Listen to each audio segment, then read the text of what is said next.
Bon alors bonjour à tous, nous sommes à la 21e causerie sur la Bible autrement et la semaine dernière nous avions abordé le lien assez intime que Jacob entretenait avec ses enfants, vous avez la vidéo, et on est parti de quelques exemples, donc, dont un qui a été prélevé du fameux récit immense qui pourrait faire l'objet d'une très très haute réflexion littéraire sur le rapport entre Joseph et ses frères. Alors nous n'avons pas le temps, bien évidemment, en une seule causerie, d'aborder tout ça, mais ce texte est magnifique, avec énormément de points de vue. D'abord, il est très émouvant, ensuite, il est riche en détails, et il offre une attitude humaine qui est assez surprenante, à tous les niveaux, à tout point de vue, à la fois sur le plan humain, à la fois sur le plan de la violence entre la fratrie, entre les frères, et sur la manière dont les choses vont finalement se résoudre dans une complexité extrêmement forte. Alors il y a plusieurs manières d'aborder ce récit. On peut l'aborder tout simplement d'un point de vue de sa littérature, en faire une sorte de roman, en ajoutant des détails midrashiques très, très intéressants. On peut aussi l'aborder sous un angle plus philosophique sur le rapport entre Joseph et ses frères. Moi, j'ai choisi ici de vous en faire une petite lecture messianique. Une partie de cette réflexion a d'ailleurs été publiée dans mon livre sur Jésus. Je ferme la parenthèse. Je vais commencer d'abord par poser une question, qui est la question du talmudiste qui est confronté au texte, qui est le lien tout de suite que nous faisons quand on lit le récit de Joseph et ses frères, c'est Caïn et Abel. Puisque Caïn et Abel, c'est le fratricide ultime de l'histoire, où deux êtres, on a fait une causerie à ce sujet, ne parviennent pas à communiquer entre eux, suite à leur jalousie, finissent par commettre l'irréparable. Et il y a quelque chose ici qui m'a toujours étonné. En même temps, je réfléchis avec vous sur des choses qui remontent peut-être à mon adolescence ou peut-être ma préadolescence où j'ai commencé à lire ces textes. Il y a quelque chose qui m'a toujours étonné. Au-delà du fait qu'on sait très bien que la Bible parfois est surprenante, elle n'est pas là pour nous séduire, elle est là parfois même pour nous dérouter, et c'est peut-être une bonne chose d'être dérouté par ce qui est dit, de façon à ce qu'on puisse avoir un dépassement. On se rend compte que nulle part dans le texte de la Torah se trouve un élément qui pourrait nous faire entendre que les frères de Joseph ont commis un crime. En tous les cas, ils ont voulu commettre un crime, ils avaient donc l'intention de tuer Joseph. Finalement, ils ne l'ont pas tué, mais ils ont fait quelque chose de presque aussi grave, puisqu'ils l'ont vendu en esclavage en Égypte. Ils ont fait croire l'entourloupe à leur père que Joseph était mort. Et Joseph, il a vécu dans cette souffrance pendant, d'après la littérature midrashique, on dit que ça a duré 22 ans, mais on peut imaginer que ça a duré très très longtemps en tout cas, où il a été absent de son fils Joseph, qui était l'enfant qu'il avait enfin réussi à avoir avec Rachel, qui était stérile. Tout ça, c'est abordé dans la Bible. Et le respect des parents n'est pas dénoncé. La souffrance donc de Jacob, même le comportement de Joseph quelque part, parce que le comportement de Joseph qui essaye de se venger contre ses frères est humainement compréhensible, mais il provoque par son attitude une souffrance vis-à-vis de son père. Et ça, c'est extrêmement complexe quand on voit les éléments tels que définis de cette façon. Joseph est un personnage fascinant. Il est d'une intelligence vive, il comprend les situations et il arrive à toujours trouver le juste chemin. Il y a plusieurs exemples. On pourrait d'ailleurs organiser une causerie qui traiterait de la question de Joseph en tant que personne, qui est ce personnage aussi fascinant dans la Bible. Et c'est peut-être pour ça aussi qu'il est considéré, avec David, comme le Messie, puisqu'il est le premier Messie, qui est le Messie fils de Joseph. Et c'est à cette notion-là particulièrement que je voudrais disserter, que je voudrais analyser. Alors tout d'abord, on avait vu ça déjà la semaine dernière, que Jacob que Joseph, pardon, avait fait des rêves, avait fait des songes, qui le mettaient en scène devant ses frères, et que ses frères se prosternaient devant lui. Le verset parle donc de notion de royauté.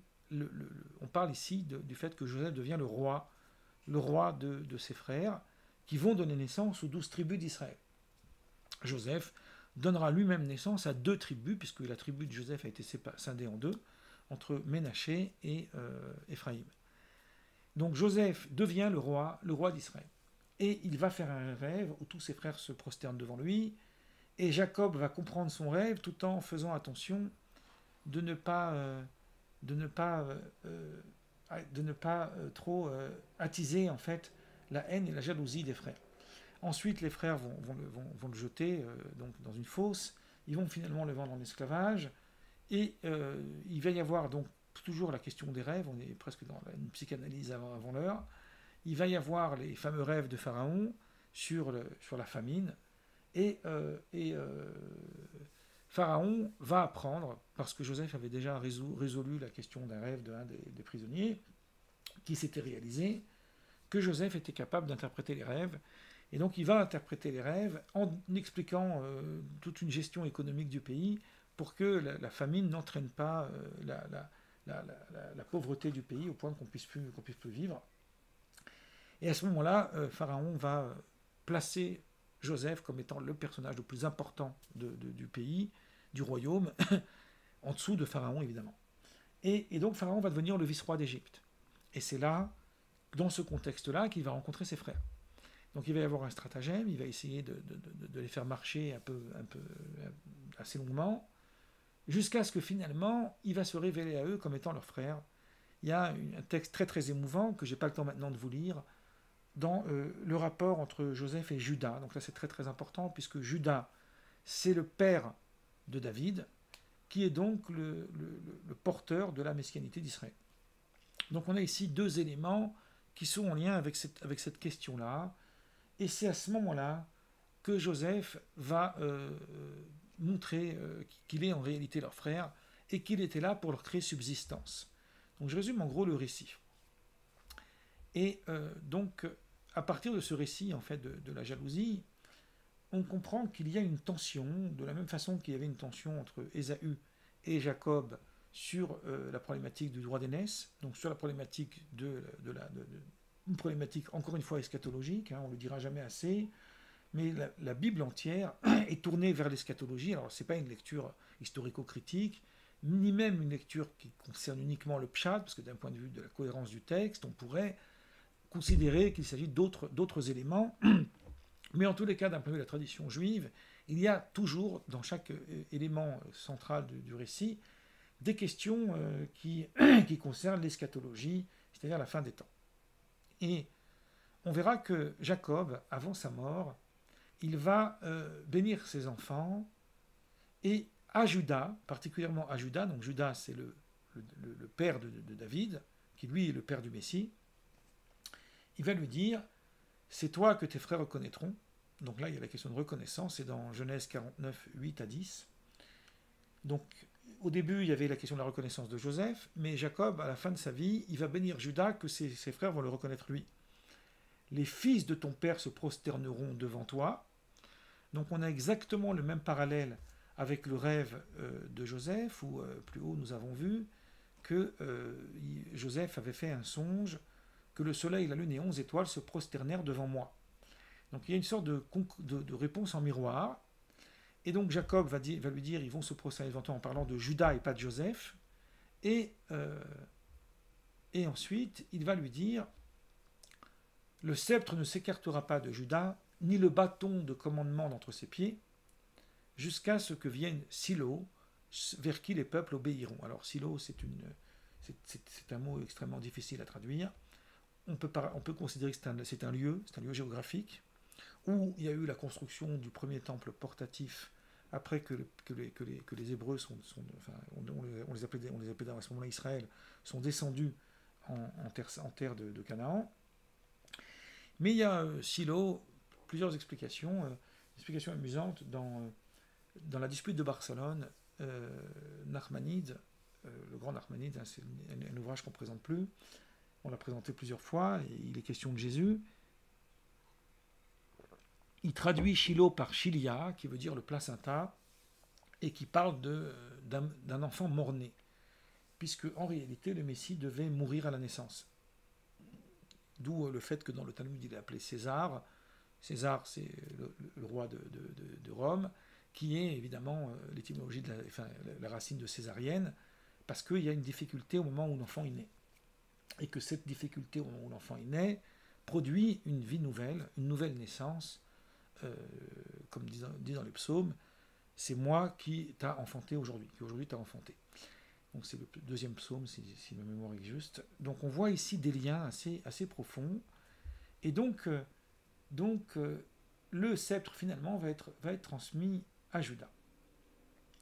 Alors qu'est-ce que Joseph? Le Talmud nous dit, et c'est tiré sur pas mal de textes midrashiques, il y a des versets dans Ézéchiel qui font allusion à ça, qu'en réalité il y a deux messies. Les Juifs font toujours tout en double. Vous avez deux Talmuds, etc.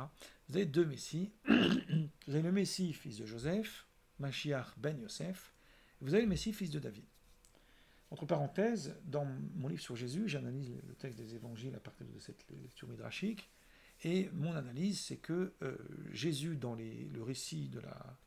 Alors, ce n'est pas de l'apologie, hein, c'est une lecture du texte. Dans le récit de la crucifixion, il est Messie, fils de Joseph. Et dans la résurrection, il est Messie, fils de David. Donc il a ces deux archétypes en lui. La question de l'ascendance est plus complexe, de toute façon il pourrait descendre des deux, mais que ça n'est peut-être pas pour rien, puisque les évangiles aussi peuvent être lus d'une façon midrashique, que son père s'appelle Joseph, et qu'on l'appelle le fils de Joseph. Plusieurs fois dans les évangiles, vous avez cette expression, le fils de Joseph, Ben Yosef.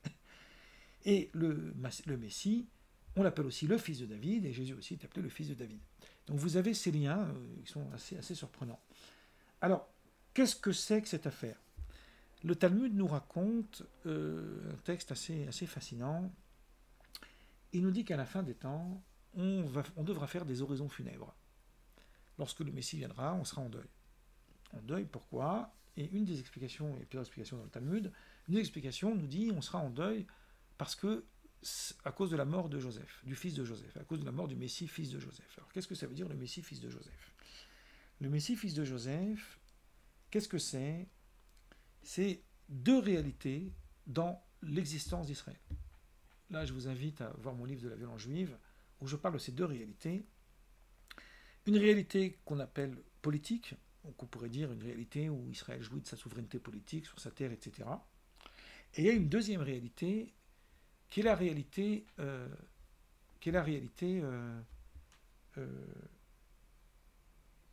que moi j'appelle diasporique. C'est-à-dire qui concerne le fait que les peuples étaient exilés de sa terre. Dans l'analyse que je fais dans le livre de la violence juive, je montre qu'il y a un non-dit dans le texte qui en réalité situe la nature d'Israël. Rosenzweig, par exemple, dans l'Étoile de la Rédemption, il explique ça très bien.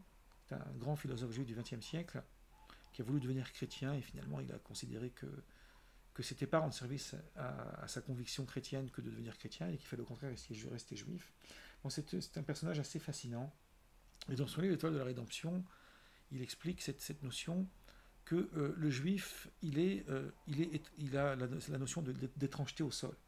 Il est étranger à la terre, et le lien qu'il a avec la terre d'Israël est un lien uniquement lié au temps, puisqu'elle est liée à la question des saisons. Bon, ça, j'explique tout ça, y compris d'un point de vue des textes, et qu'en réalité, le peuple juif, ce que Lebovitch appelle une énigme singulière, continue d'exister en dépit du fait qu'il est absent de la terre, puisque son lien, son identité ne se situe pas au niveau de la terre, mais au niveau de quelque chose d'autre, d'une autre réalité. On pourrait dire le livre, on pourrait apporter plusieurs éléments.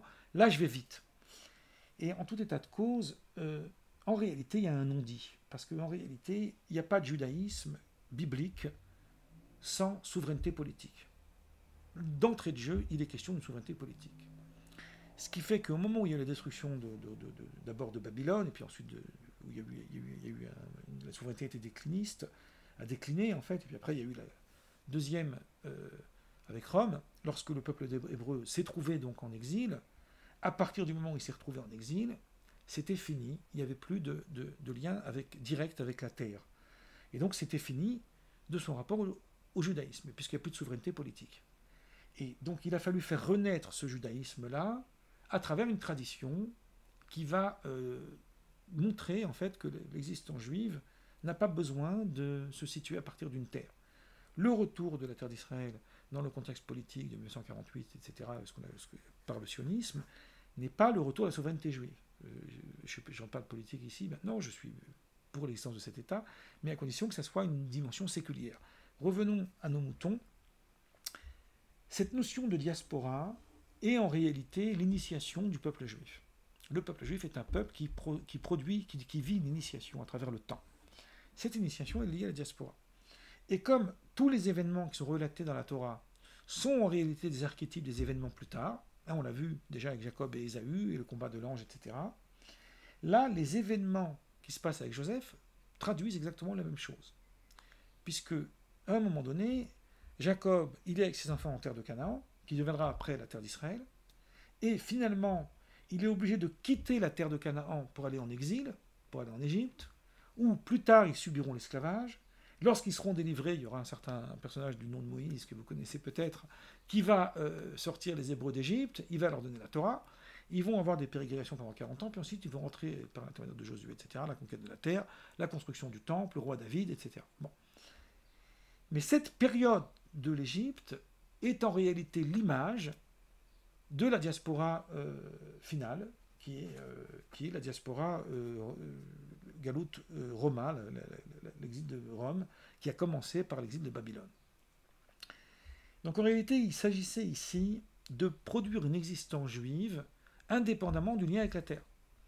Donc ce que fait Joseph, c'est qu'il produit une existence juive dans la diaspora. Sauf que cette existence juive dans la diaspora suppose que la souffrance, suppose qu'on doit passer un temps d'initiation qui va être extrêmement difficile.